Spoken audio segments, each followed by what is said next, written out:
이렇게 외대 정형외과에서 불러주셔서 대단히 감사합니다. 떨리네. 저는 뭐 이렇게 나이도 많지 않고 이제 올해 이제 60입니다.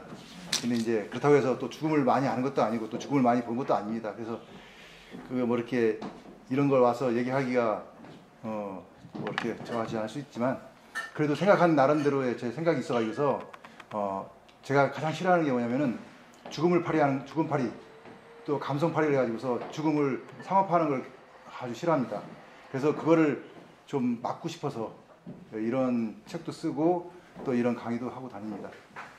일단 저희 지금 소개해 주신 것처럼 저는 지금 산부인과 현역에서 일을 하고 있고 전 분만을 하다가 요새 이제 힘들어가지고서 분만을 안 하고 외래만 보고 있습니다. 그러다 보니까 또 성의학 쪽을 제가 공부를 좀 해가지고서 많이 왔는데 그러다 보니까 이제 남성의학 쪽도 많이 알게 됐습니다. 그래서 혹시 질문하시다가 꼭 죽음 떠나서 이게 왜냐면 다 같이 연관되는 거더라고요.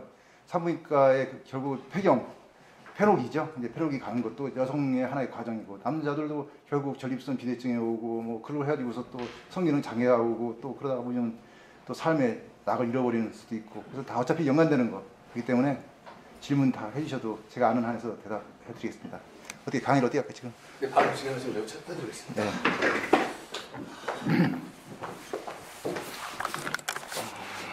저는 의사가 되기 전에 원래 전자공학을 전공했습니다. 그래서 전자공학을 전공해가지고서 한양대학교 전자공학과를 나왔는데 저는 어렸을 때부터 기계나 전기 같은 거 만드는 거 되게 좋아했었어요. 그래서 그쪽으로 나갔으면 좋았을 것 같은데 해보니까 그게 한계가 있더라고요.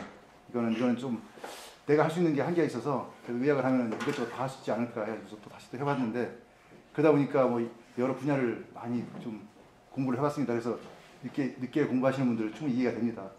그 다 저 옛날 생각이 나가지고서 자 이제 지금부터 저의 오늘 강의를 시작하겠습니다.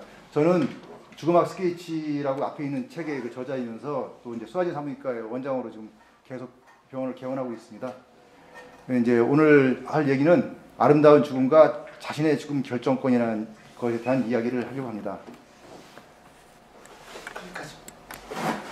이게 제가 쓴 책입니다. 앞에 불을 안 끌었잖아요. 네. 그 이제 이 책을 쓴 이유는 아까 소두에 얘기한 것처럼 요새 대학이나 이런 데서 이런 쪽을 여기 연구하시는 교수님들도 계시고 하는데 대부분 보니까 감성파리 아니면 죽음파리예요. 그래서 굉장히 그게 뭐 나쁜 건 아닌데 사람들이 자꾸 그러다 보니까 이상한 쪽으로 뭐 영성이 뭐 사운이 이쪽 자꾸 이런 쪽으로만 나가는 것 같고 사람들은 또 그거에 또 좋아하고 그러다 보니까 결국은 죽음을 팔아가지고서 그러니까 죽음은 한 번인데 죽음을 팔고서 거기에 그러니까 우리가 좀 당하는 입장이 아닌가 하는 그런 느낌이 들었습니다.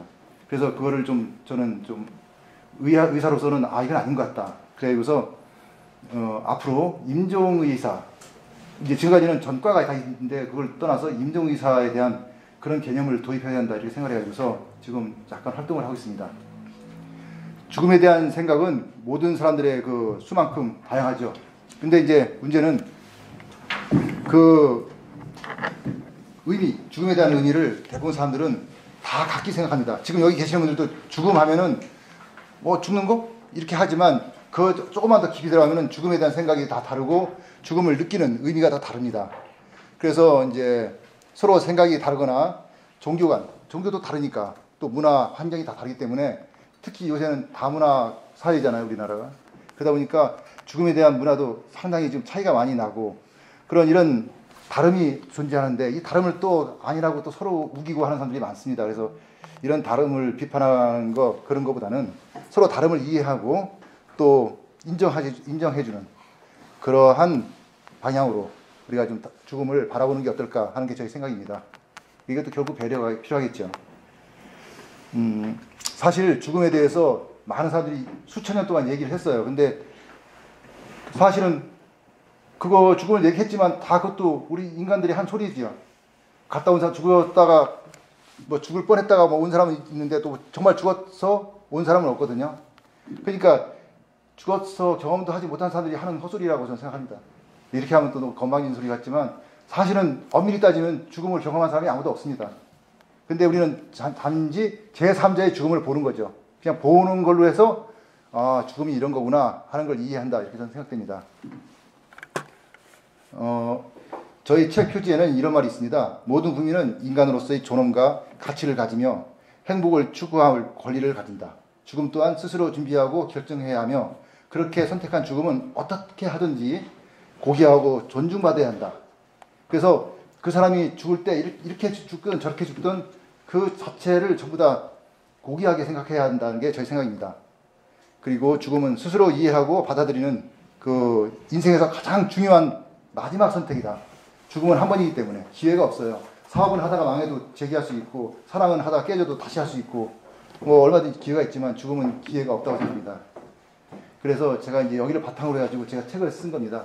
다양한 이야기, 노후의 문제, 그러니까 늙어가지고서 어떻게 사랑을 해야 되고 어떻게 헤어져야 되고 어떻게 그 마무리를 또 해야 되는지 한 그런 얘기를 다양하게 좀 저희 이제 생각을 적은 게 지금 책입니다. 사람들은 임종이라고 하는 게 다잉, 영어로는 다잉이죠. 임종이라는 것에 대해서 잘 이해를 못합니다. 대부분 그냥 죽었습니다. 죽었어요. 뭐 아니면 뭐 숨을 거두셨네요. 뭐 운명하셨네 이렇게 얘기를 하는데 임종이라는 것은 죽기 전의 과정이 있습니다. 우리 임종을 잘 이해를 못하는 경우가 많아요. 임종은 더 이상 생명을 회복할 수 없는 상태의 모습으로 그 완전한 죽음은 아니고 죽음에 임박하여 죽어가는 과정입니다. 임종을 맞이하고 죽음에 이르면은 우리가 곧 그 사망, 죽음이라고 얘기하죠. 생물학적 정의로는 모든 유기체에서 그 생명 과정이 총체적으로 중지된 상태이며 종류나 일부 과학자들은 영혼이 그 신체를 떠나서 저승이나 사후세로 갔다고 이렇게 얘기를 합니다. 그래서 이제 임종은 우리가 임종이란 그 의미를 확실하게 이해를 하셔야지만 부모님이든 내가 사랑하는 사람이든 누구든지 죽음에 들어가는 그 과정을 좀 이해할 수가 있습니다. 그래서 임종이라는 것은 죽어가는 과정이다 하는 걸 좀 이해를 하시면 되겠습니다. 그 임종은 일종의 죽음의 과정인데 우리가 몇 가지의 그 단계를 거쳐 가지고서 죽음에 이릅니다. 사람이 갑자기 죽는 경우가 없어요. 대부분은. 물론 이제 급사가 있죠. 급사 빼놓고는 대부분 어느 과정을 겪어서 난다. 이렇게 보시면 되겠습니다. 임종이 가까워지면 신체적 변화와 정신 그리고 심리적인 변화의 두 가지 현상이 나타납니다. 이것도 좀 알아두시면은 누가 주위에 돌아가시려고 하는 분이 있으면은 충분히 이해가 되실 겁니다. 그래서 이게 기본 우리가 항상 기초적인 걸 먼저 알아야지만 그 다음 얘기를 할 수 있기 때문에 먼저 신체적인 변화에 대해서 알아보게 하겠습니다. 죽음을 맞이하는 그 자연적인 현상이죠. 신체적인 변화는 손과 발부터 점점 차가워지고 그 다음에 창백해지며 잠을 많이 자게 됩니다. 이제 죽음이 임박해진 분들은 대부분 깨어있는 시간보다 혼수상 잠을 자꾸 자는 시간이 많아지겠죠. 의사소통도 어렵고 신체 반응도 느려지며 자주 혼돈과 혼미가 찾아오면서 괄약근에 무력증이 생겨 대소변 조절이 안 되고 가슴에서 돌 구르는 그르릉 소리가 납니다. 그리고 이런 가래 끓는 소리가 나오는데 이걸 무슨 뭐 병이 있어서 그런 건 아닙니다. 이게 임종이 가까워지면은 그런 현상들이 나타나는 것이 이게 그런 증상이지 이게 뭐 정말 뭐 아파가지고서 그런 거 아닌데 사람들은 그런 소리를 들으면 굉장히 힘들어하죠. 우리 주위에 계시는 분들이. 근데 그런 현상이 있다 이해하시고 그 외에도 먹는 것이 감소돼 당연히 먹지를 못하죠. 그리고 불안정해지고 반복 동작을 하고 그래서 자꾸 떨고 자꾸 어떤 이상 행동을 하죠. 머리를 흔든다든가 머리를 흔드는 분들도 계시고 그래요. 근데 그런 분들도 계시고 소변이 줄거나 변이 안 나오는 당연히 먹지는 못하니까 안 나오겠죠. 그리고 이제 사망이 가까워지면 호흡 중간중간에 그 무호흡이 생깁니다. 그러니까 숨을 쉬다가 숨을 딱 끊고 있어 무슨 일이 있나 하고 딱 들어오면 한참 있다가 다시 숨을 쉬고 이런 증상이 심해지면 대부분 돌아가시는 거죠. 그리고 정신 심리학적 변화를 또 알아보겠습니다. 신체 반응이 점차 약해지겠죠. 당연히 위축되고 말이 없어지고 환상과 같은 경험을 하며 누군가를 만났거나 누구를 보았다고 합니다. 우리가 이제 여기 어른들하고 같이 이제 연세가 많이 드신 분들하고 사시면은 이런 얘기를 많이 들었습니다. 근데 지금은 그렇게 어른들하고 사는 분들이 별로 없기 때문에 그런 경험을 못 하는데 종말 체험이라 그래요. 이게 데드베스 비전이라 하는데 이 종말 체험이라는 게 상당히 의미가 있는 거예요. 이런 거죠. 이제 할머니의 경우, 이제 저희 같은 할머니 같은 야, 난 네 할아버지를 만났다. 네 할아버지 잘 있다 하더라. 야, 옆집에 누구를 만났는데 잘 있다 그러더라. 그러면 그분 되게 며칠 안에 돌아가셔요. 그런 말 하시고서. 그 경험 많이 하셨을 겁니다. 그래서 뭐 이건 굉장히 신비한 체험 같기도 하고 막 그렇게 사람들이 얘기를 했습니다. 이것 때문에 뭐 사고가 있다는 얘기도 하고 막 하는 사람도 있어요. 근데 그건 아니고 우리가 그 어느 죽음에 가까워졌을 때 그러한 반응들이 나타납니다.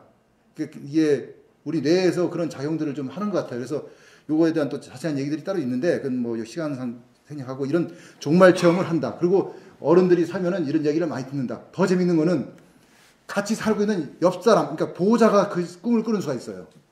그런 경우도 있습니다. 그래서 당사자, 아프신 분은 그런 걸 못 느끼는데 옆에서 감정하던 사람이 그런 거를 그러니까 야 어제 할아버지 오셨어. 아, 너희 어머니 이제 돌아가실 것 같다. 뭐 이렇게 얘기하는 분들이 있어요.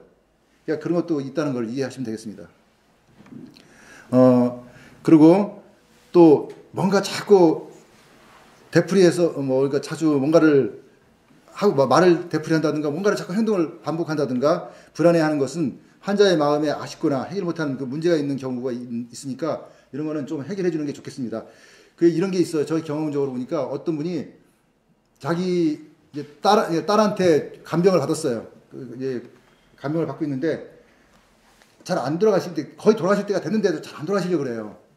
그러니까 이제 왜 그런가 했는데 알고 봤더니 자기 아들 큰아들이 있었는데 큰아들이 어머니하고 사이가 안 좋아서 부산에서 살았나 봐요. 그래서 떨어져 살아가지고 안 나타난 거야. 근데 이제 마지막에 돌아가실 것 같다니까 찾아왔어요. 찾아오니까 그 아들을 보고 그 한 3일 있다가 돌아가시더라고요.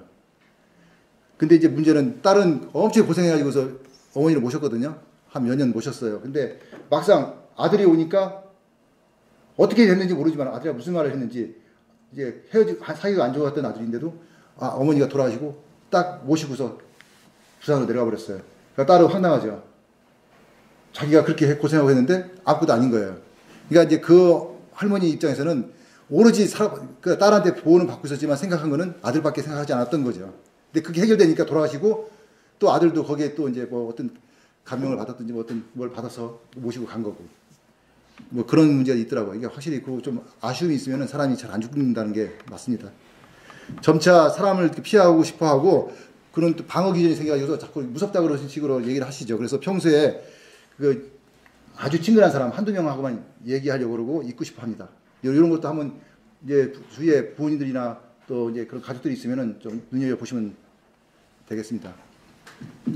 우리가 이제 마지막 임종 과정을 보면 어른들의 그 죽음을 경험하면서 느낀 것은 마지막 임종 과정에서 너무 슬퍼하거나 아쉬움을 보여주면 생명줄을 놓지 않는다. 아까 제가 얘기했죠. 그래서 그 옛 어른들의 말씀이 상당히 그 의의가 있습니다. 그리고 주위 가족들은 언제나 편히 죽을 수 있게 끈을 풀어줘야 됩니다. 제가 여기서 강조하는 건 뭐냐면은 사람들이 여기 죽는 사람이 끈을 놓는다고 생각을 해요. 근데 절대로 그런 일 없어요. 죽는 사람은 끈을 놓을 일이 없어요. 그냥 죽는 거죠. 살아있는 사람이 죽었다고 인정하는 거예요. 그래서 살아있는 사람이 끈을 놓아주는 거예요, 사실은. 그래야지 죽음이 가는 거지. 그분 안 죽었다고 끝까지 우기는 사람이 있으면 그거 안 죽은 거죠. 내 마음속에서. 그러니까 우리가 항상 반대로 생각해요. 죽음은 그 죽은 사람이 가는 게 아니라 우리 살아있는 사람들이 그 사람을 놓아주는 거예요. 이제 가시라고 이제 죽었습니다 하고 인정을 하는 거죠. 그렇기 때문에 사망 선고라는 것을 하게 되는 거 아닌가. 그래서 이제 그런 기본적인 거, 죽음은 죽은 사람이 무슨 말이 있겠습니까? 죽었는데 그 다음에 뭐 없죠. 남아있는 사람들이 문제가 이제 바로 죽음에 대한 문제가 되지 않습니까? 그래서 이걸 역으로 좀 생각해야 됩니다. 주위 가족들은 언제나 편히 죽을 수 있게 끈을 풀어줘야 된다는 게 그 얘기입니다. 너무 큰 소리로 울거나 흔들거나 소란을 하면은 불안정한 죽음이 됩니다. 이거는 우리가 좀 지켜줘야 될 얘기예요. 좀 다시 부연 설명을 하겠는데 마지막 이별 인사는 간결하게 하고 명확히 표현해주고 눈물과 함께하는 애도의 슬픔 가운데 뭐 조용히 잠을 들게 그러니까 잠을 자게 해드리는 게 중요하죠. 그래서 편안한 죽음을 맞이할 수 있게 하는데 이걸 우리가 고종령이라고 그래요. 고종령. 편안하게 자손들이 보는 가운데서 조용하게 돌아가시는 거. 그게 이제 몇 가지 임종시 바로 이제 죽음에 가는 길에서 몇 가지 주의해야 될 게 뭐냐면은 막 떠든다든가 주위를 너무 밝게 한다든가 또 시끄럽게 막 그 이야기를 한다든가 아니면 기분 나쁜 소리를 한다든가 어머니 왜 그렇게 하다 돌아가셨어요? 돌아가시려고 그래요? 우리 어떡하라고 이런 거 하는 거 아니에요. 그건 굉장히 듣는 돌아가신 분이 힘들어 하십니다. 그리고 저는 이제 이런 얘기를 해요. 돌아가시는 분한테 보면은 병원에 가면 안경 벗기고 보청기 띄고 다 그냥 뭐 진짜 죽기 전에 벌써 산 송장을 만들어놔요. 근데 저는 그렇게 생각하지 않고 그냥 안경도 끼워드리고 가능하면 보청기도 배터리 빵빵하게 충전시켜가지고 끼워주시는 게 좋지 않을까. 왜냐면 우리가 죽었다는 개념이 참 어려워요. 그 사망의 개념도 굉장히 어렵기 때문에 우리가 죽었다고 판정을 해도 과연 그게 죽었는지 안 죽었는지에 대한 개념을 찾기 어렵습니다. 그래서 충분한 시간 동안은 들을 수가 있거든요. 근데 어느 정도 그 주위에 마지막에 자기를 어떻게 배웅했는지를 듣고 주는 것도 괜찮지 않을까. 그래서 저는 그런 얘기를 합니다. 여기 보청기라도 좀 키워주고 하는 게 좋지 않을까. 무조건 병원에 가면 이빨 틀니 빼고 안경 빼고 보청기 뺍니다. 그러면 그게 더 불행한 죽음이 아닐까 이렇게 생각합니다. 그 이제 몇 가지 임종 환자에 대한 오해들이 있습니다. 죽음이 가까워진 환자를 보면 대부분 비슷한 모습을 느끼죠. 다 몰골이 좀 이렇게. 그래서 우리가 이제 뭐 섬찟하죠. 근데 그게 당연한 겁니다. 그게 말기 질환에 걸리면은 일어나는 일종의 그 신체적인 변화와의 과정인데 이를 절대로 호전시킬 수가 없어요. 이게 비가역적, 그러니까 무조건 나빠지는 거지 좋아진다는 건 없습니다. 그러면 죽음을 반대로 볼 수 있기 때문에 이건 있을 수가 없는 얘기죠. 일단은 한번 그렇게 오면 계속 나빠진다. 이런 변화를 통해서 환자의 예후나 죽음의 시점도 어느 정도 우리가 예측이 됩니다. 그래서 의사들이 이제 이분은 얼마 전에 며칠 있으면 돌아가실 것 같습니다. 얼마 좀 오래 못 사실 것 같습니다. 하는 얘기를 하는 겁니다. 그럼 준비를 하라는 얘기죠. 그리고 피부가 건조해지고 차가워지지만 환자는 이를 잘 느끼지 못합니다. 그래서 이제 추워한다고 그 몸도 약해가지고서 굉장히 힘들어하시는 분한테 막 이불을 덮어줍니다. 그러면요 숨 못 쉬어서 질식사 하셔요. 그게 사람 죽이게 하는 거예요. 그러니까 우리가 착각을 하는 게 있어요. 이 건조해지면요 추위를 안 타요. 근데 이제 사람들은 항상 문제는 살아있는 사람들의 생각에서 모든 걸 보는 거예요. 죽은 사람은 절대로 그런 거 못 느껴. 아니 생각해보세요. 우리도 몸이 약한데 여기다가 막 덮어주면은 숨쉬기 어느새 힘들죠. 그래서 되도록이면 그렇게 도움이 안 된다. 덮어준다 해서. 또 식욕저하나 수분 섭취의 감소는 환자에게 그 탈수를 유발을 해요. 근데 사람들은 막 마르고 하는 거니까 또 안 됐다고 해가지고 또 물을 먹이려고 막 하고 그런 경우가 있어요. 근데 도리어 이게 탈수가 되고 어느 정도 건조하면 약간의 그 엔도핀이나 약간의 뇌 호르몬이 분비가 돼가지고서 그 통증을 많이 없애준다고 합니다. 그래서 어느 정도는 갈증을 느끼지만 도리어 통증이 없어지고 좀 편안해진다. 우리가 여기 대부분 기아 상태에서 죽을 때 그렇게 막 괴로워하고 죽는 건 아닌 거 좀 보셨을 겁니다. 그걸 이해를 좀 하시고, 그래서 굳이 수분을 공부하고 싶으면 꺼지 정도 묻혀가지고서 입에다 대주면 됩니다. 그 정도 해가지고, 아니면 리크로스 같은 거 좀 발라주면 덜 마르겠죠.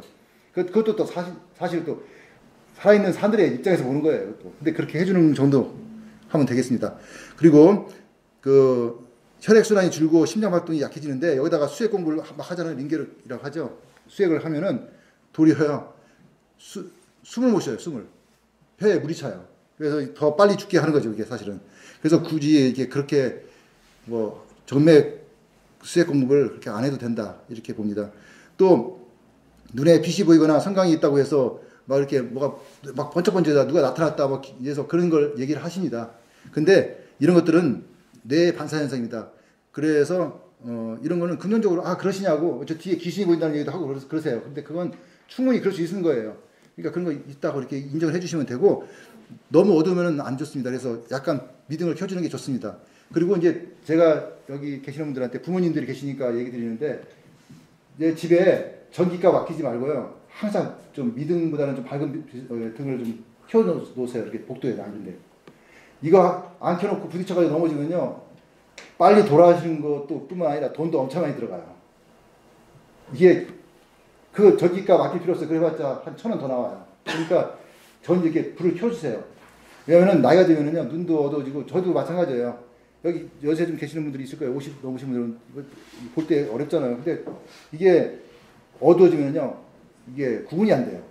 깊이 구분이 안 돼서 넘어지게 되고 노인한테 골절은 최악이에요. 무조건 대퇴골 골절 당하면은 여기 2달 안에 50%가 돌아가신다고 생각하시면 돼요. 그러니까 이런 걸 항상 여기 생각하시고서 좀 불 아끼지 마시고 좀 켜놓으세요. 아낀다고 엄청나게 그렇게 하시다가 넘어져가지고 고생하시는 분들 많아요. 그 다음에 이제 우호흡과 빠른 호흡이 반복되는 그 체인스트로크. 이 체인스트로크 증상은 이제 의사들은 대부분 다 아는데 일반인들은 잘 모를 거예요. 근데 이제 이런 거죠. 숨을 쉬다가 갑자기 숨을 이러면서 하는 그런 행동을 해요. 막 이러면서 이렇게 굉장히 괴로워요. 듣기가. 그러니까 이런 거를 하면은요 대부분 2, 3일 안에 돌아가셔요. 그러니까 이제 그거 보고서 근데 이것도 환자가 괴로운 게 아니에요.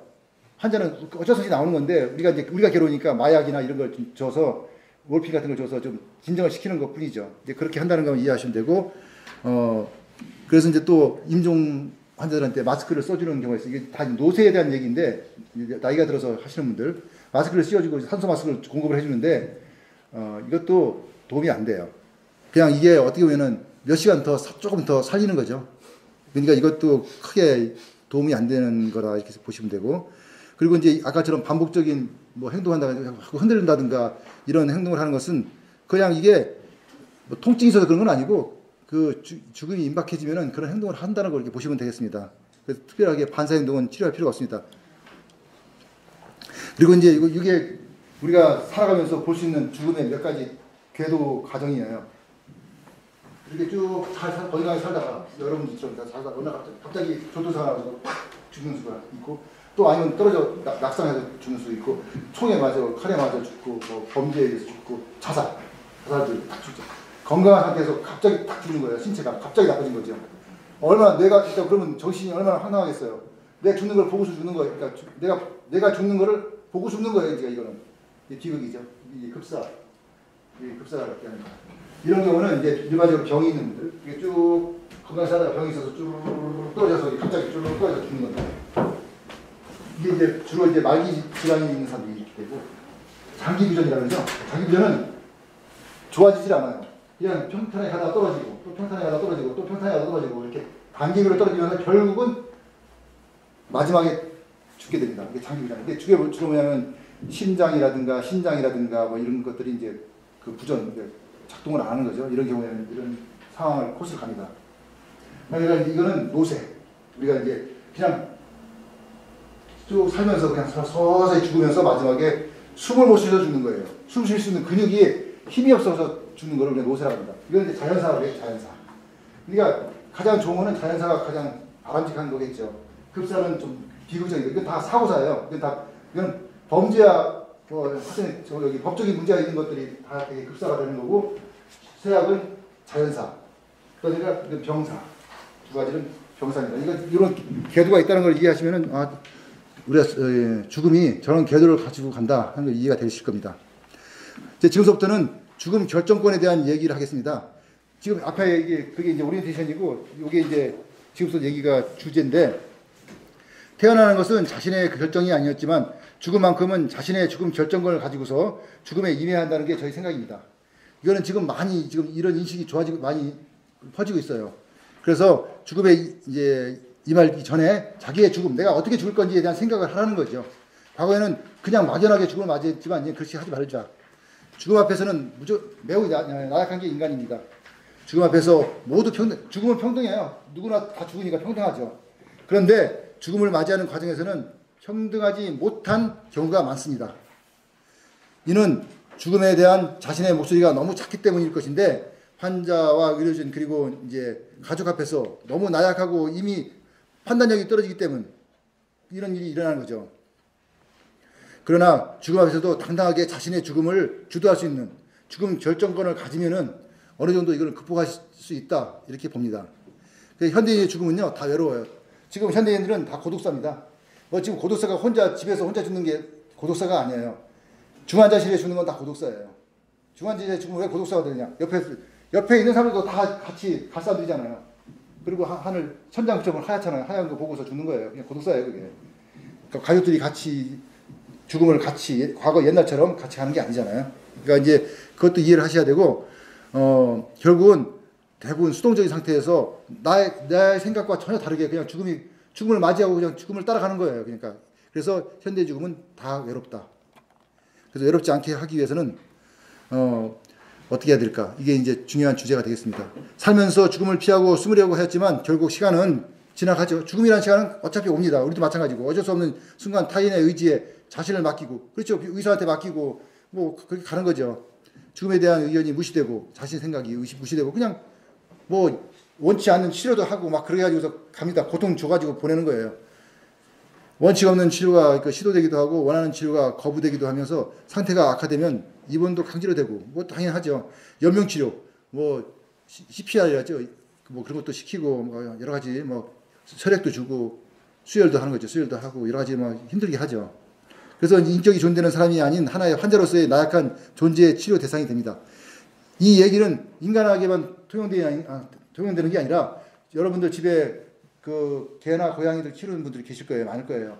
여기 보면은 살다 보면은 얘들이 먼저 죽어요. 항상 죽게 되면은 그 죽음에 대해서 그 임종 과정이 걔들도 있습니다. 그럼 굉장히 아파하고 막 그래서 병원에 가서 쓸데없이 약 엄청 먹이고 막 별 정성을 들여요.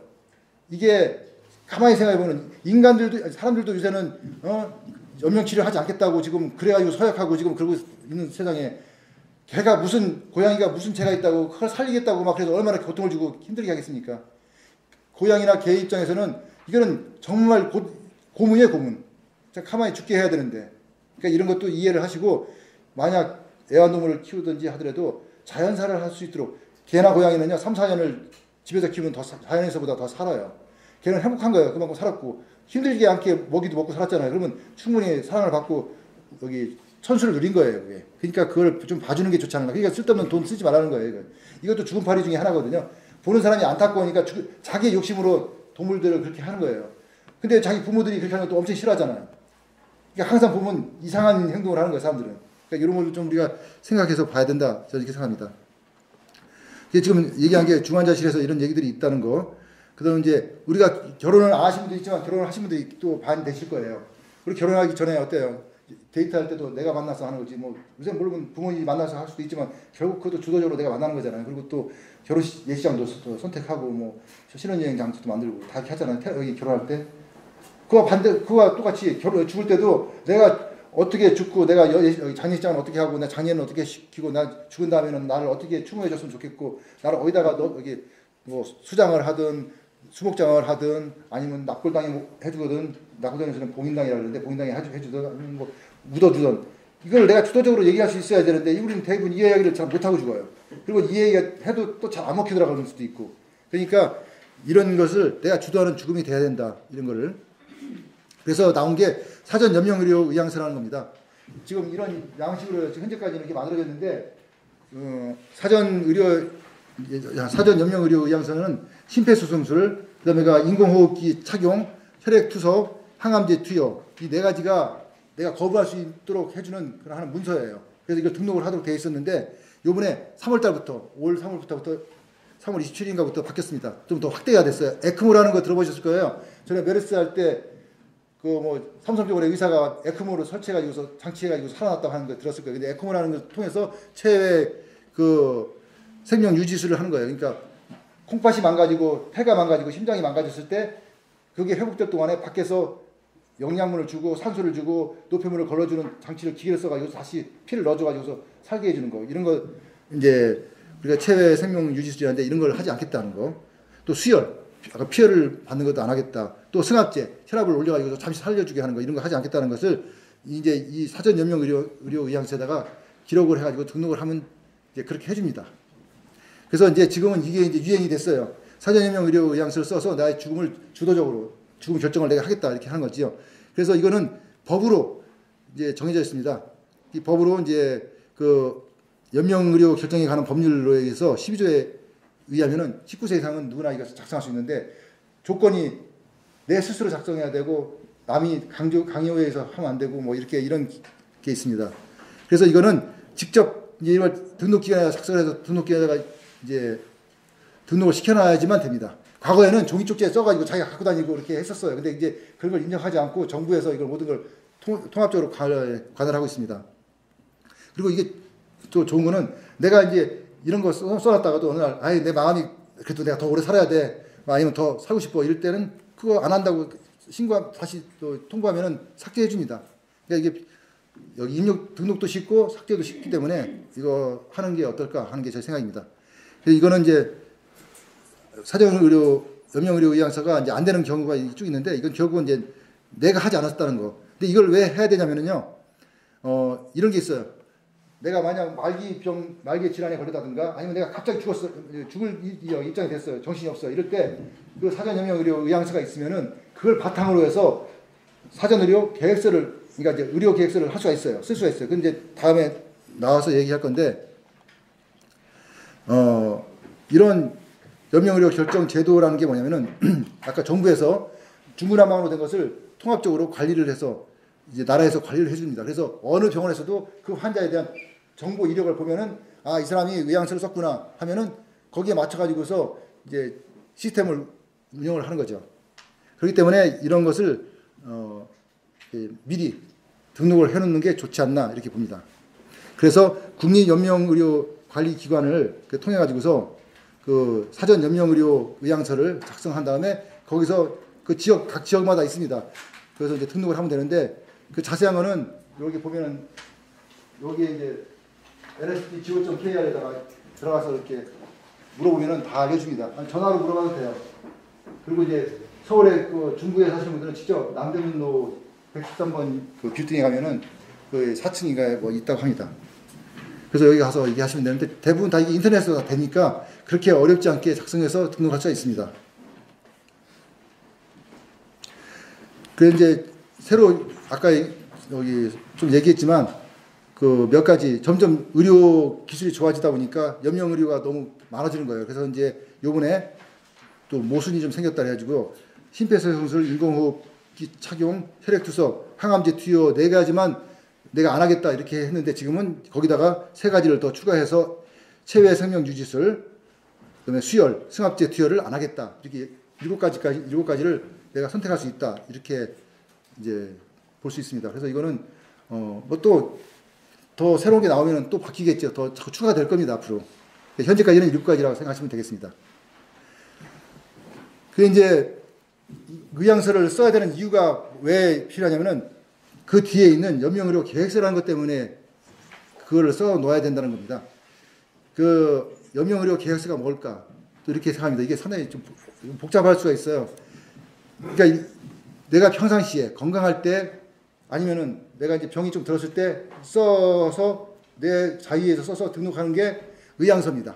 사전 연명의료 의향서고 연명의료 계획서는 의사가 봐가지고서 이거는 올해 문제가 있다, 더 이상 살기가 어렵다 이럴 때 건의해서 그 환자와 환자 가족의 동의하에서 작성해서 하면 되는데 이걸 작성하게 되면은 앞에 의향서는 이제 기능이 상실되고 이 계획서에 의해서 치료를 내가 염려의료를 할 건지 안 할 건지에 대한 결정이 이어집니다.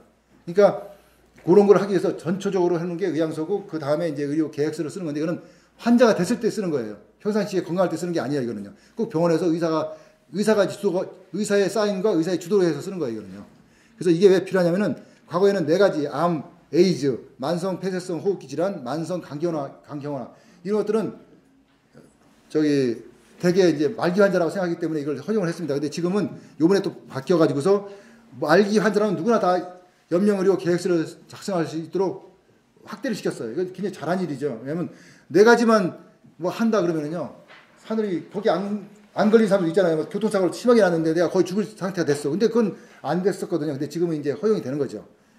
이제 만성 폐쇄성 호흡기 질환이라는 게 뭐예요? COPD라고 그래가지고 우리가 이제 해소라고 이렇게 하죠. 그러니까 우리가 전부 다 돌아가시는 게 마지막에 대부분은 그 폐에 문제가 생겨서 호흡이 안 되는 거예요. 그러니까 우리가 가장 우리가 천식, 해소 이렇게 그런 말이 들었죠. 쉽게 해서. 천식은 주로 그러니까 알러지에 의해서 생긴다고 생각하면 쉽게 볼 수 있고 그 COPD 이거는 호흡이 안 되는 거예요. 하고 싶어도 폐가 기능이 이제 망가져가지고서 이게 그래서 제가 봤을 때는 제일 불행한 게 우리가 폐쇄성 호흡기 질환이 제일 불행합니다. 이게 결론적으로는 암이 걸려서도 이게 오죠. 폐암이 왔을 때도 올 수 있고 이게 정말 이게 시켜서 물에 빠진 거와 똑같은 거예요. 숨을 쉬는데 산소가 안 들어오니까 얼마나 힘들겠어요.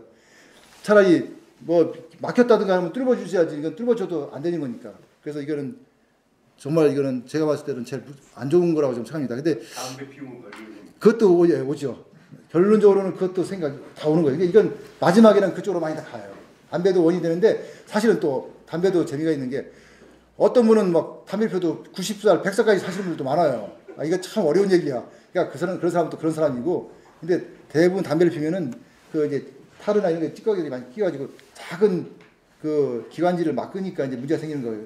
그런 게 많다고 봅니다. 대구 영화가 나론 브란드가 그런 겁니까? 그런 거죠. 막 하면서 가는 거. 우리가 많이 어른들 많아요. 우리도 여기도 조금 있으면 그렇게 나타나실 분들 많아요. 지금 가장 큰 문제가 좀 약간 말이 거기 벗어나는데 스모그 지금 우리가 미세먼지라는데 이 미세먼지는요 굉장히 잘못된 단어예요. 선택이에요. 스모그예요. 저거는. 이 스모그는 뭐냐면 공기 중에 먼지와 화학 반응을 하는 어떤 물질이 합쳐가지고서 그게 이제 하나의 미리 그러니까 그러니까 아주 소립자 같은 걸 해가지고 있는 건데 이게 문제가 뭐냐면 이게 해에 들어가면은 배출이 안 되는 거거든. 이게 사실은 이게 엄청 무서운 얘기인데 우리가 지금 차라리 먼지는요 들락날락해서 나갈 수가 있었는데 더 작은 것들은 들어가면은 안 나온단 말이에요. 그러니까 이게 지금 더 무서운 얘기인데 그래서 저 생각은 그래요. 앞으로 딱 전에는요 우리가 제 20년 전만 해도 내가 저 의사 이제 하고 한참 할 때는요 소화기 계통으로 해서 돈 엄청 벌었어요. 내과 원장님들 소화기는요 다 소화기 환자야. 다 위염이고 위암이고 뭐 궤양이고 그래서 돈 엄청 벌었었어요. 근데 요새 위궤양 위암 해가지고 돈 버시는 분들 내가 못 봤어요. 전부 다 호흡기로 이제 돈 버실 거예요. 결국은 다 마지막에는 다 호흡기입니다. 왜냐하면 조금 있으면 이제 그쪽으로는 뭐 환자가 급속하게 늘어날 거예요. 이건 뭐 뻔히 다 보이는 거니까.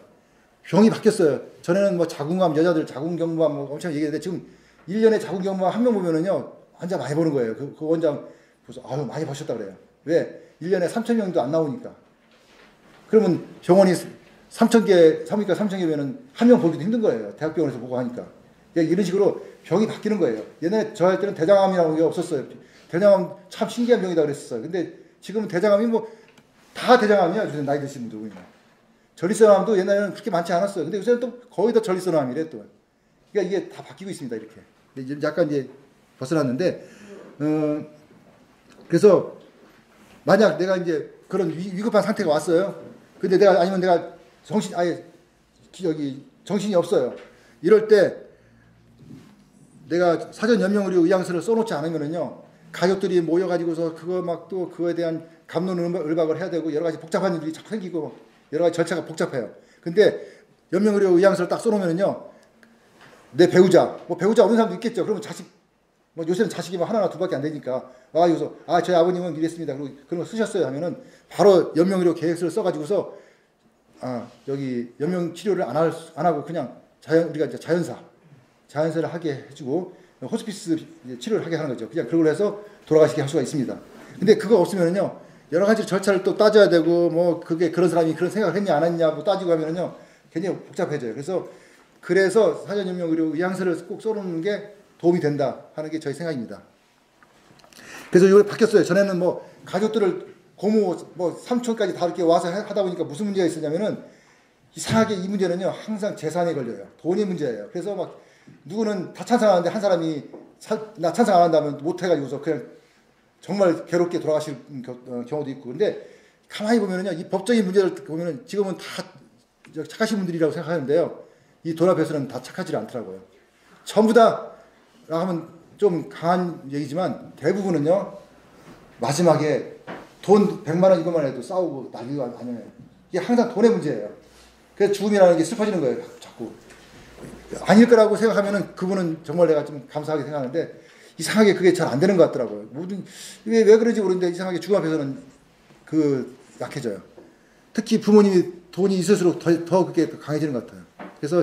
그래서 나온 게 떨거지를 다 잘라버려. 그러고 나서 배우자, 자식만, 일촌만 거기 동의하도록 하면은 연명의료 계획서를 이렇게 작성할 수 있도록 했습니다. 그리고 또 하나 알아둘 거는 우리 형제가 둘인데 한 녀석이 부모가 싸워가지고서 도망가 버렸어. 어디 갔어. 그래서 1년이나 소식이 없어. 그러면 배제예요. 왜 이런 걸 했냐면은 저희는 형제들이 다 찾아오라는데 어디 가서 숨어 있는데 그거 찾아올 수도 없고 어디 동네에서 사기쳐가지고 멀리 갔는데 그거 찾아올 수가 없어요. 그러니까 연명의료 치료를 못했던 경우가 많았어요. 그런데 이걸 이제 법으로 바뀌었죠. 1년 이상 행불자는 제외한다. 그러니까 이게 굉장히 좀 연명의료 계획서를 쓸 수 있는 좋은 조건을 만들어준 겁니다. 그래서 이렇게 자꾸 사회가 변한다는 거죠. 왜냐하면 사회가 복잡하게 하니까 뭐가 되는 일이 없어요. 그래서 이것도 아니고 저것도 아니고. 그래서 이제 여기는 이제 사실 저는 이과의 계통의 사람이고 여기 계시는 분들 다 문과 계통의 사람입니다. 근데 문과와 이과의 다른 점이 뭐냐면 저는 이제 문과도 이과도 공부도 하다 보니까 느낀 건데 이과는 이과부터 할게요. 저는 같으면 이과는 뭐 그냥 혼자 고민 뭐 생각도 하고 막 해요. 그래서 하면서 무슨 일 하면 혼자 해요. 그냥 해버리고 일을 해버려요. 근데 문과는 모이면은 꼭 뭐 이렇게 하다 보면 몇 명이 모여요. 그래서 상의하고 뭐 이렇게 하고 막 해요. 그래서 그건 점점점 규모가 커지는 것 같은데 아무리 지나도 결과가 안 나와요. 하나 자기들끼리만 싸워.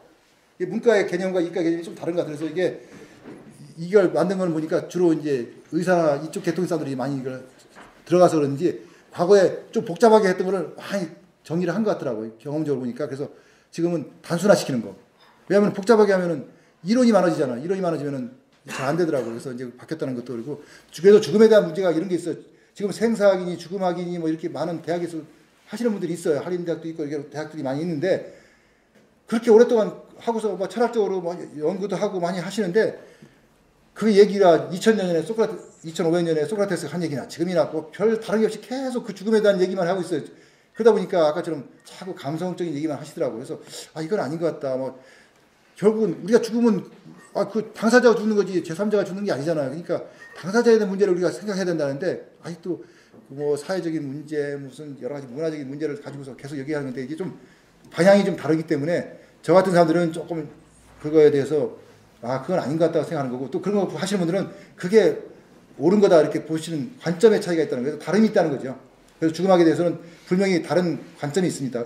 의사들 중에서도 일부는 또 그렇게 하는 분들도 있고 또 이런 걸 싫어하는 분들도 있고 그래서 이제 죽음이나 영생이나 사후세계나 사후생이나 뭐 이런 문제들이 복잡하게 자꾸 생기는 거예요. 그래서 이제 정리를 하겠습니다. 아름다운 죽음에 대한 준비. 별거 없어요. 지금 앞에 들은 거 다 들을 필요 없고 이것만 알고 계시면 됩니다. 지금 여러분들은 시작이 반이라고 벌써 반 했습니다. 죽음 준비 교육을 받은 거예요, 이거는.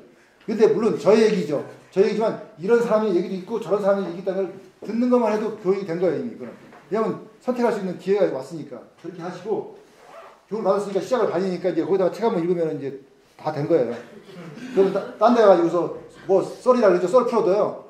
근거가 뭐 뭔가 얘기가 할 수 있잖아요. 뭐 죽음이 막 얘기하면 야, 그 나도 알아. 그거 너만 그런 거야. 이렇게 하면은 할 말이 없잖아요. 그러니까 이제 그거 하면 되고 자기의 죽음 결정권을 이해하면 돼요. 죽음 결정권이 뭡니까? 내가 주도적으로 난 이렇게 죽고 싶어. 난 이렇게 해야 되겠어. 내가 내 자손들이나 아니면 내 뭐 아는 사람들한테 이런 얘기를 해서 나의 죽음을 이렇게 했으면 좋겠다는 거를 얘기할 수 있는 정도만 돼도 죽음 결정권을 이미 행사하는 겁니다. 그게 어려운 게 아니에요. 그래서 내가 사전 연명의료 의향서를 써서 등록한다. 이것만 하면요, 그분은 이제 자살하신 거예요. 저는 저 생각으로는. 그리고 그렇게 써면 뭐예요? 나 혼자서 감춰놓고 있으면 가족들이 알겠어요? 우리 아버님이 그거 했는지, 우리 어머님이 그거 했는지 어떻게 알아요? 자랑을 해야 돼요. 야, 나 이렇게 했어. 등록했어. 내가 뭐 만약 문제 생기면은 이거 참고해. 이렇게 자랑을 해야 돼요. 그 사람들이죠. 지금까지는 죽음에 대해서 굉장히 싫어했어요. 얘기하는 거를. 그래서 장례식장에 가면은 애들이 없어요.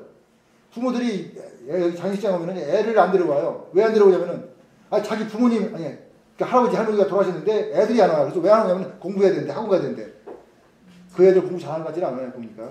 근데 왜 이런 얘기를 하냐면 부모들이 젊은 분들이 그런 걸 굉장히 싫어해요. 엄청 싫어해요. 그래서 안 보이려고 그래요. 죽음을 멀리해. 과거에는 죽음을 전부 다 가까이서 그랬잖아요. 외롭지 않게 죽었는데 지금 다 외롭게 죽게 만들었다는 거죠. 그래서 이런 거를 좀 이해를 하셔야 되고 그 다음에 내가 이제 정말 결정적인 순간에는 우리 연명의료 계획서를 작성할 수 쉽게 해줘라. 그래야지만 내가 쓸데없는 내가 이미 다 죽어갔는데 막 가슴이 올라타가지고서 흔들면 좋겠어요. 죽는 나도 힘들지 않을까 생각이 듭니다. 물론 그렇게 해서 살 수 있는 사람이 있어요. 아쉬운 사람도 있어요. 그 사람들은 해야 돼요. 젊고 뭔가 살 수 있는 가능성이 있는 사람들은 해야 돼. 적극적으로 해야 되지. 아까 저 노쇠라는 과정이 있었죠. 서서히 죽는 그런 과정에서 이미 노쇠에 대한 과정 아니면 장기부전에 대해서 온 그런 과정에서 그걸 한다고 더 좋아지는 건 없습니다. 여기서 근본적으로 하나 이해하실 거는 심폐소생술을 해가지고 살려낸 사람 중에서 살아난 사람이 없어요. 다 죽었어요. 결론적으로. 잠시는 살았겠죠. 근데 다 죽었어요. 그게 정답입니다. 어떻게 이런 얘기 하니까 좀 이상하지 않아요? 사람들은 심폐소생술을 하면 다 살아난다고 생각하는데 그게 잘못된 거예요. 살아나는 사람들은 죽음이 올 사람들이 아니기 때문에 살아났는데 이미 문제가 있는 사람들은 심폐소생술을 해가지고 잠시는 살릴 수 있어도 결국은 다 죽습니다. 그래서 제가 말하는 것은 병사에 가까운 거라든가 아니면은 노쇠 자연사에 가는 사람들한테는 그건 아니고 급사일 경우는 그렇게 살릴 수가 얼마든지 있을 수 있어요. 그러니까 그건 적극적으로 해야 돼요. 그건 아까처럼 처음에 급사라는 것을 가다가 뚝 떨어지는 거 이럴 때는 정말 의학적인 기술을 총동원해가지고서 살릴 수 있으면 살려야 되겠죠. 그런 건 살려야 돼요. 그건 열심히 또 의학이 발전해가지고서 얼마든지 살릴 수 있는 기회가 있을 거라 생각합니다. 그래서 내가 유언장 작성하는데 유언장이 좀 재밌는 게 많아요. 유언장은요 주소까지 꼭 적어야 돼요. 내가 어디 주소까지 안 적으면요 그 유언장이 효효가 없어요. 근데 재밌는 거는 유언장 또 한때 유행해가지고서 막 써놔요. 그때 감정이 팍 복받쳐. 오늘 이제 공부했으니까 집에 가서 유언장 써야지. 그래서 우리 나라의 죽음을 뭐 이렇게 하고 나는 자살했다. 우리 자식 큰아들한테는 뭘 죽고 이렇게 쫙 써놨어. 쫙 써놨어. 그게 자기 감정이거든요.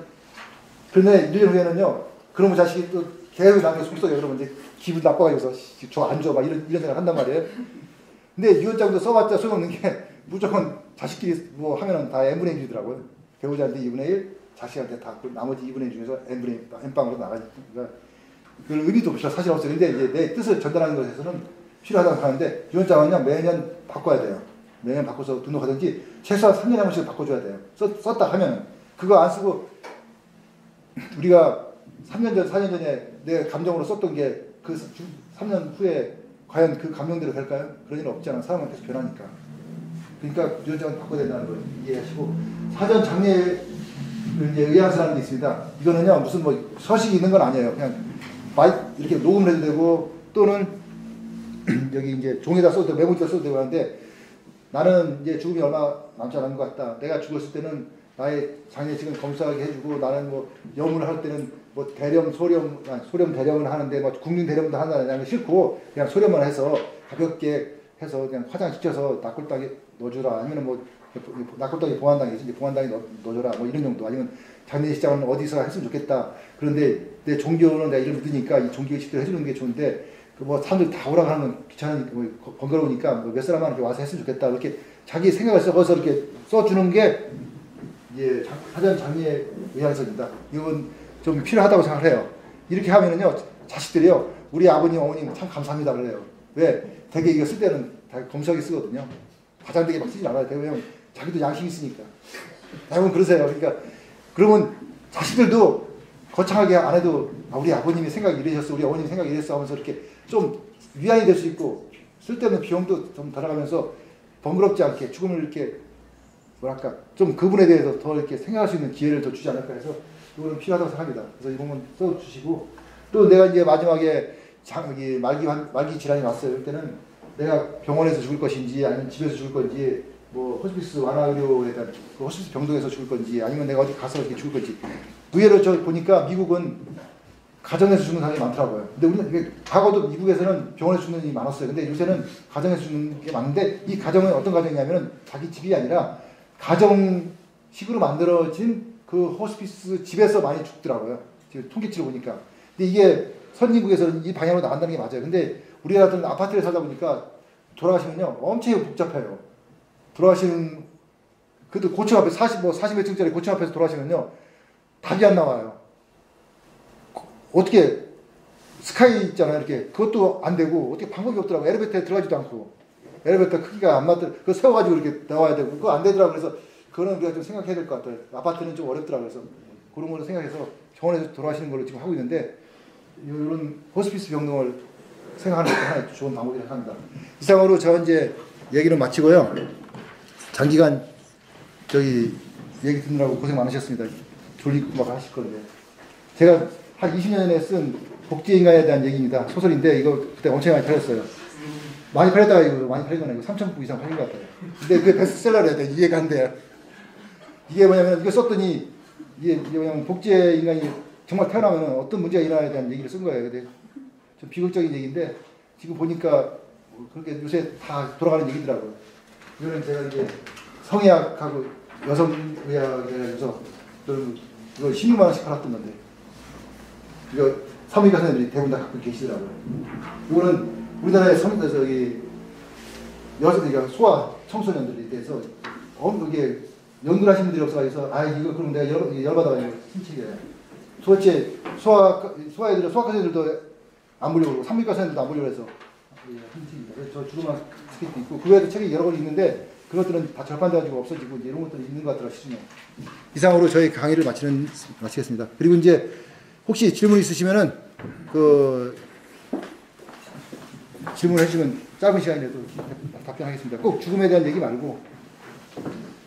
죽음의 시그널 중에 있습니다. 예. 의식이 없는 상태에서 죽음에 가까웠을 때 갑자기 의식이 생기기 있죠. 예, 있어요. 번쩍하게 있죠. 그래갖고 깨어나는다고 생각하죠. 했는데 그 다음에 또 바로 나빠지죠. 아까 그게 있잖아요. 그게 이제 이거에서 돌아가시고 할 때 그러니까 뭐 여러 가지 이거 호흡을 한다든가 해서 잠시 좋아질 수는 있지만 몰핀을 준다든가 해서 잠시 좋아질 수는 있지만 결과적으로 나빠지는데 그런 시기가 있는 건 뭐냐면 그게 뇌의 반응이라고 생각해요. 그게 뭐냐면은 몸은 다 앉았는데 아까 이런 얘기했죠. 자기가 어떤 갈구하는 거가 딱 된다든가 뭔가 이렇게 바라는 게 있다든가 할 때는 그런 반응이 좀 나타나는 것 같아요. 그래서 이것도 하나의 뇌의 작용이라고 그러는데 사람들은 이제 그런 건 뭐 점지해서 뭐 그런 거다 뭐 이렇게 그런 얘기도 하고 좀 약간 미신적인 얘기를 많이 해요. 근데 영혼이 뭐 왔다 갔다 하는 소리도 하는데 그런 반응은 의학적으로 충분히 있는 거예요. 그래서 그런 하나의 스파크가 일어났다고 생각하시면 돼요. 잠깐. 그래서 우리가 여기 뽕을 맞으면 갑자기 힘이 좋아지잖아요. 우리가 이제 여기서 이해할 수 있어요. 그런 중에서 머릿속 얘기 나올 때 한 가지 이해할 수도 있어요. 우리가 마약하고 양귀비가 몰핀하고 뽕하고 뭐가 다를까? 사람들이 잘 구분을 못하더라고요. 저도 잘 못했어요. 이런 게 있어요. 양귀비나 이런 거는요, 그냥 마른해가지고 이렇게 세상이 귀찮아. 그냥 뭐가 하기 싫어. 그냥 숨도 쉬기 싫고 그냥 모든 게 싫어져요. 그러니까 뭐 장이 막 움직이고 막 설사했던 사람도 그 양귀비 먹으면요, 그러니까 몰핀 먹으면은 설사가 멈춰요. 이게 그런 게 이제 다 작동을 안 하기 때문에 그렇죠. 그러니까 이거 보면 나그네지는데 우리가 뽕 맞았다 그러면은 그 뽕의 모양 이게 주로 일본 사람들이 만든 거예요. 그 암페타민인데 그 합성 마약 같은 거 보면은 이게 번쩍해요. 탁 그리고 밥도 안 먹고 공부도 무지하게 열심히 해요. 막 공부하고 막 밤새 그리고 너 가서 저 죽여 그러면 막 죽여요 가서. 그래 뽕이 그래서 이제 이거 적절히 사용하는 거죠. 그러니까 약간 몰핀 같은 거 아까 몰핀을 쓰면 이게 호흡이 가끔 이렇게 안 열린다 했잖아요. 그러니까 몰핀 같은 걸 주면은 사람이 좀 느긋해지고 또 이제 또 너무 느긋해지면 뽕을 줘가지고 팍 세워요. 근데 이런 게 뇌에서 그 오피오이드라고 그래요. 오피오이드라는 건데 이게 그런 물질들이 나와가지고서 그런 작용을 해요. 그래서 사람이 굉장히 나빠진. 그래서 마지막에 발악하다 그러죠. 발악하고 죽는다는 게 그 맞아요. 그래서 이런 게 있어요. 경험해보신 분도 있을 거예요. 부모님 중에서 아니면 할아버지 할머니들이 돌아가실 때 갑자기 기다렸던 사람이 안 나타나. 그럼 돌아가시려고 할 때 깔딱깔딱 하면 잘 안 돌아가시는데 근데 돌아가시다 해서 혹해요.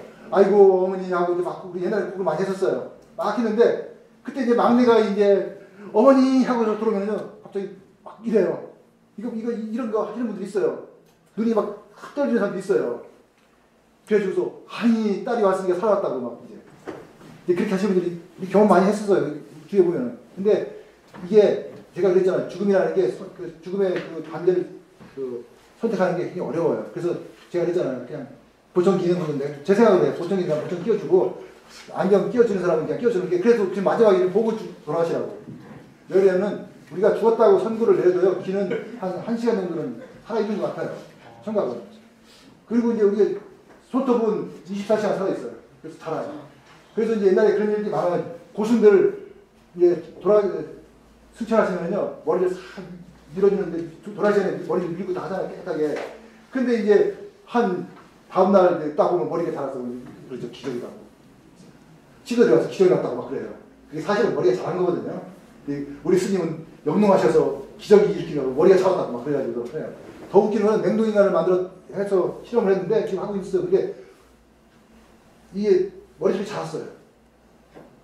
그 냉동을 시켰는데 그것도 바로 그런 거니까 죽음이라는 것은 의학적인 죽음도 있지만 죽음에 굉장히 종류가 많아요. 법률적인 죽음, 사회적인 죽음, 심리적인 죽음, 그다음에 여기서 말하는 세포적인 죽음도 있어요.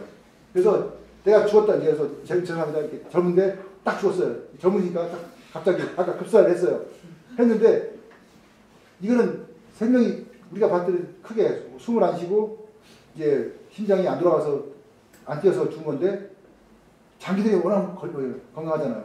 그러면은 세포의 죽음은 바로 오지 않아요. 늦게 와요. 그래서 이걸 이용해서 우리가 각막 이식도 할 수 있고 장기를 띄어가지고서 콩팥은 6시간, 뭐 12시간까지만 해도 되고 이렇게 하는 게 그 세포의 죽음이 늦기 때문에 오는 거예요. 그러니까 우리가 말하는 죽음과 그 장기의 죽음은 시간이 다르다는 거죠. 뭐 이런 것도 있고 뇌에도 문제가, 그래서 지금 뇌 문제를 지금 얘기를 안 했는데 영생, 사후생, 뭐 사후세계 문제, 뭐 저기 임사체험, 근사체험이라고 하죠. 이런 얘기들이 엄청이 많아요. 뭐 유튜브에 보고 뭐 서점에 가도 책이 엄청 많은데 이게 왜 이런 게 난무할 수밖에 없냐? 이게 그럴 수밖에 없는 거예요. 이건 그냥 이런 다양한 현상들이 있는데 이거를 전부 다 기적으로 보면은 다 기적이게 되는 거고. 이건 또 과학적으로 해석하면 또 다 과학적인 해석이 되는 거니까 그러니까 그게 옳고 그런 게 없지만 분명한 것은 죽음은 절대로 죽었다가 돌아온 사람은 없어요. 이걸 항상 이걸 기준으로 우리가 생각하면서 이야기를 하셔야 돼요. 그리고 지금까지 죽음에 대해서 얘기 많이 하신 성현들이 많은데 그 다음 얘기 네가 죽어라 봤어? 네가 똑같은 얘기예요. 그거 아니잖아요. 그것도 자기 생각을 한 거예요. 근데 뭐 천상이다 뭐 이런 식으로 가지고 뭐 도표 그리고 뭐 그림 복잡하게 그리시는 거 많아요. 막 천상계 하고 뭐 정말 까르마 얘기하고 뭐 전생 얘기하고 막 얘기해요. 근데 그 도표 그린 거 네 머리가 있어서 그린 거지 그게 머리 없으면 그 그리겠어요 이거? 그래서 여기서 내가 생각하는 게 뭐냐면은 이런 얘기는 좀 극단 얘기겠지만 우리 몸이 없는 뇌는 존재하지 않아요. 근데 그러니까 몸이 없으면 뇌는 존재하지 않아요. 근데 뇌가 없이 몸은 존재할 수 있어요. 잘 보시면 그럴 겁니다. 이게 참 그러니까 이게 어려운 얘기가 되는 거예요. 그래서 지금 뭐 과연 아니 우리 신체가 없는데 뇌가 존재할 수가 없잖아요. 근데 문외한은 살아나요. 뇌가 없는데 문외한이라고 들어봤을 건데 지금은 문외한가 별로 없어요. 근데 저 옛날에는 애가 나면은 문외한가 있어요. 머리 없는 애도 있어요. 그러면은 참 난감하죠. 그때는 그 검사도 안 하고 애가 날아왔는데 문외한이 있어요. 그러니까 그런 애들도 살아요 다. 동물 뭐 그냥 사육하면 살아나는 거죠. 물론 빨리 죽지만 살아나는 거. 그건 어떻게 그런 용어가 있겠어요? 뭐가 있겠어요? 근데 살아나요. 근데 이런 문제들이 있는데 이건 과학적으로 들어가면 이게 복잡해지는 얘기라서 다음 이야기라고. 또 다른 질문 있으면 좋겠습니다. 혹시 뭐 남자 여기 우리 학우님들이 계시는데 뭐 소변을 못 본다든가 뭐 요새 예전 같지 않다는 좀 하는 거 있는데 그냥 쉽게 생각해서 이렇게 생각하시면 돼요. 그냥 얘입니다. 50대가 되면요 대부분 저기서 문제 생겨요. 다 조금씩 생기는데 다 참고 사는 거고 그냥 가는 거예요. 근데 그게 좀 심하냐 안 심하냐에 대한 정제 차이죠. 그러니까 대부분 오줌이 잘 안 나오고 좀 약해지고 뭐 그러면은 이제 늙었구나. 나도 이제 드디어 이제 정리를 해야 되겠구나 하고 이제 죽음학 공부를 하세요. 의학설 써야 되겠군요. 네, 아니 근데 무조건까지는 어렵고 그리고 이제 우리가 이제 또 하나 문제들이 있어요. 가장 큰 문제가 뭐냐면 과거에는 50이 되면 모든 게 끝마치가 정리가 됐었어요. 근데 지금 50부터 시작하는 분들이 너무 많아요. 이러다 보니까 체빈 사망률이라는 게 있어요. 이거는 그냥 상식적으로 알아두세요. 체빈 사망률이 지금 체빈이라는 또 뜻을 아시는 분은 내가 여기 100명 중에 한 명도 없다고 생각하는데 체빈 사망률이 뭐냐 그러면 또 못하시는데 제일 많이 죽는 나이가 체빈 사망률이에요. 근데 체빈 사망률이 내가 물어보겠어요. 교수님이었죠? 혹시 체빈 사망률 그러니까 제일 많이 죽는 나이가 평균적으로 몇 살 정도 되겠어요? 67? 지금 어르신 같은데 70? 그다음에 내가 저기 뒤에 여기 교수님인가? 나 질문하셨던 몇 살인데 그러니까 그냥 나는 대로 아까 여기 스틸 75세 저 뒤에 여자분들 40? 회장님 여기 55. 이게 30대 체비상은 제일 많이 죽는 나이가 이게 바로 우리가 생각하는 현실하고 전혀 안 맞는 거예요. 86세입니다. 86세. 그때 제일 많이 죽어요. 그러니까 우리가 요새 장례시장 가면은요 전부 다 88세, 7세, 90세예요. 가면은 체비상환이 그러니까 이 체비상환이 뭐냐면은 젊었을 때 자살을 뭐 사고사 뭐 이거 다 합쳐가지고 무조건 다 했는데 하여튼간에 제일 많이 죽는 피크가 있어요. 이렇게 체비상환이라는 근데 저도 나도 몰랐어 이것도 공부하기 전에는. 여기 86가 86 그러니까 지금 뭐 60대, 40대, 50대 이렇게 얘기했는데 이거 아니구나. 다 돌아가시면 이때 돌아가시는 거예요. 그러니까 앞으로 이 문제가 엄청 심각한 문제들을 얘기해요. 지금 여기 계시는 분들이 앞으로 언제 죽느냐? 적어도 다 90에 넘어 죽는다는 거예요. 이게 급사가 아닌 이상. 그거를 이해를 하시고서 이 죽음학에 대한 얘기를 들어가야 돼요. 그러니까 지금 왜 이런 교육을 받아야 되냐면은 전혀 지금 내 생각과 현실이 안 맞는 얘기만 하고 있어요. 전부 다 사람들이. 정부도 마찬가지고. 뭐 치매 환자 문제 하죠. 지금 가장 큰 문제는 우리나라의 치매 환자가 뭐 20, 30만 명 된다고 그렇게 얘기하는데요. 이거 전부 다 헛소리예요. 정말 엄밀히 말하면요. 100만 명이 넘을 거예요. 한 150만 명, 거의 150만 명 될 거예요. 왜냐하면 일본은 이미 300만 명이 된다고 발표가 났어요. 그럼 일본은 우리나라보다 2배, 한 반이 좀 못 되는 인구를 갖고 있거든요. 1억 한 3천, 4천 될 거예요. 우리가 5,300 좀 될, 5,300만, 100만 명이 정도 되나? 그렇게 될 거예요. 그러니까 그렇게 비율을 따지면 당연히 100만 명이 넘어야죠. 근데 정부에서는 20만 명 정도로 측정을 하더라고요. 이게 왜 그러냐면 이게 현실, 그래서 지금 뭐 지금 문재인 케어 얘기하는 것도 자꾸 실수하는 게 그거예요. 그런 개념이, 그런 통계치를 가지고서 지금 의료 정책을 하니까 망하는 거예요. 지금 좀 있으면 망하게 됐어요. 그러면 집안에 치매 환자가 누구든지 있다는 얘기예요. 이제 앞으로는 100만 명이면. 근데 더 신기한 거는 올해 퇴직하는 사람이 101만 명이더라고요. 그러니까 이제 이게 그렇게 하면 10년 지나면 1,000만 명이 넘잖아요. 그러니까 이렇게 누적이 된다는 거예요. 이렇게. 그러니까 이제 왜 이런 얘기를 하면 퇴직하는 게 100만 명이라는 얘기는 이 퇴직자들이 이제 60세가 된 거니까 이분들이 매년 1,000만 명씩, 그러니까 100만씩 나면 10년이면 1,000만 명인데 그럼 이 중에서 치매가 올 사람들이 얼마 될까 계산해보세요. 어마어마한 숫자가 나올 거라는 거지. 그러니까 이게 그래서 이런 얘기를 하는 거예요. 의료비를 어떻게든 줄여야 되고 하는데 이런 것들을 정말 효율적으로 쓰는 거예요. 왜냐하면 이건 굉장히 중요한 게 의료 자원은 한계가 있어요. 그리고 무한정의 돈을 벌 수가 없어요. 그렇기 때문에 이런 문제를 좀 이해를 하시고서 접근을 해야 돼요. 우리 부모님이 욕심이 부려서 야 나 죽으면 뭐 어쩌고저쩌고 하면은 그걸 들어주는 자식들도 없을 뿐더러 이제는 그걸 해주자고 하는 사람도 이상하게 되버리는 경우가 되는 거죠. 그러니까 적절하게 내 생각해서 이제 판단을 해야 되지 않을까 저는 이렇게 생각합니다. 또 뭐 질문 있으시면. 그리고 이제 여자분들이 2분이, 아니 지금 5분인가요? 근데 이제 지금 나이가 지금 이제 50을 가까이 갈 거예요. 저 뒤에 분들은 아직 30대, 20대 후반이 되는데 문제는 뭐냐면요. 이 과거에는 폐경기가 되면 그러니까 아기를 쭉 낳다가 어머니가 막내를 낳고 3, 4년 있다가 돌아가셨어요.